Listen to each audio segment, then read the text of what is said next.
waxaa ogtay ummad hoggaankeedu yahay adduunyadu waa argumaaley waa heerar badan had iyo laayaan leh haddana waa hadimaaley halakaaley hoog iyo ba' leh haddana waa hoodaaley habsanley hodannimo iyo ladnaan leh haddii la jooga iyo halkii lagu nagaadaba aadanuhu wuxuu lahaa hoggaan iyo heecad daba joogta waxay daba joogtu ka haamisaa dhanka hoggaanka inuu ku wado hillin wanaagsan oo hoseed sami soo hubiyey waxay ka haamisaa in maskaxdiisu ku hilan tahay garaad horreeye oo ku filan horukacooda waxay ka haamisaa inuu ku hubaysan yahay qalabkii laba huraanka u ahaa hayaanka dheer ee nolosha waxay ka haamisaa in hoggaanku nafta hore u yahay intooda badan waxay ka haamisaa inuu xigtii la helaba uu ku habi doono dhallaankooda isaguna ka habeenqadi doono hase yeeshee ummad walba hoodadeed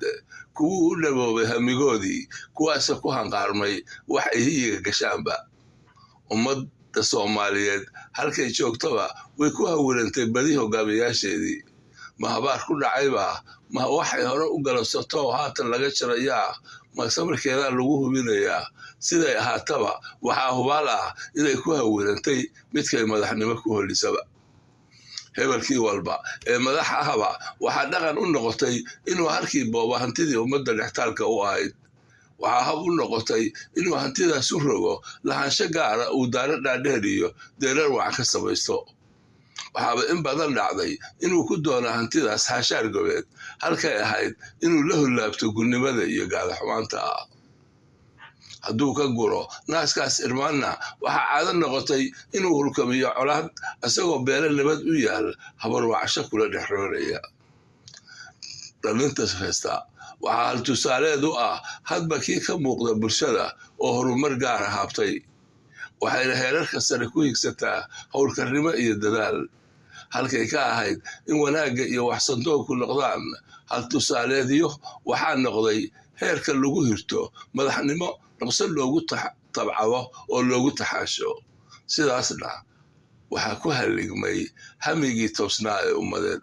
balse wuxuu u rogay ummaddii soomaaliyeed idilkeed tu ka maran hal abuur iyo hawl adag oo horumar lagu higsan kari lahaa halkaas kuma hakan arrimuhu ee waxundoonkii ummadda kor u soo haraacayay waxsandoonkiina hoos buu u quusay ileen hore ay u ahayd rag iyo kurugtiisa waa sidaase hareer walba maanta waxaa soomaaliya hormoodnimo u tafaxaydan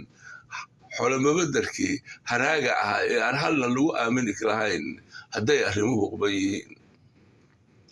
waxaa hoogtay ummad fidna hulaaqaheedu yahay humiyaheeda waxaa hoogtay ummad hulqaheedu yahay horjoogaheeda waxaa hoogtay ummad hidiwaalaheedu yahay hanuuniyaheeda waxaa hoogtay ummad hiyiwaalaheedu yahay horseedaheeda waxaa hoogtay ummad hudaacaheedu yahay halqooqeeda waxaa hoogtay ummad hudakeedu yahay heemaalkeeda waxaa hoogtay ummad heesaraarkeedu yahay hiteeyaheeda waxaa hoogtay ummad hayirkeedu yahay hiilkeeda waxaa hoogtay ummad hirsigeedu yahay higil iyo hiimamow waxaa hoogtay ummad gooriya ayaan u hilqaynaysaa habas garashada ka guran oo u haqaltaagaysa hawraarihiisa wada hutahutada ah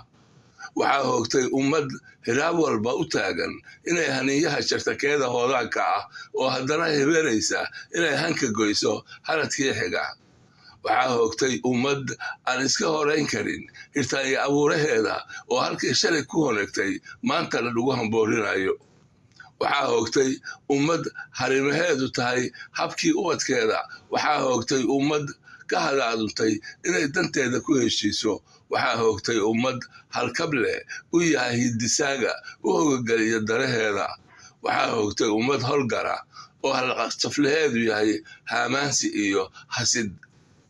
waxaa hoogtay ummad hiishaqabe hooma ah u yahay haldhaageeda waxaa hoogtay ummad haramaha aan ka libayn heeladkeeda waxaa hoogtay ummad habilaawo hankaakid ah uu dharaar walba ku halwinayo haadaamo wada halase ah waxaa hoogtay ummad iska hoganaysa marka uu habhable hayeeshaala ahi uu u halabsanayo haaneedkeeda. Waxaa hoogtay ummad hadaaqeedu yahay haydaartooyin iyo haasaawo beera. Waxaa hoogtay ummad goor walba haweenkeeda u xiraysa hangel iyo hagoog xun. Waxaa hoogtay ummad horatibyeynaysa ku hoshinaya goox cidlo ah iyo gabiyo xargaga. Waxaa hoogtay ummad hal qof oo habrana ahi uu isku jimaynayo howlaheeda oo dhan. Way hoogtay.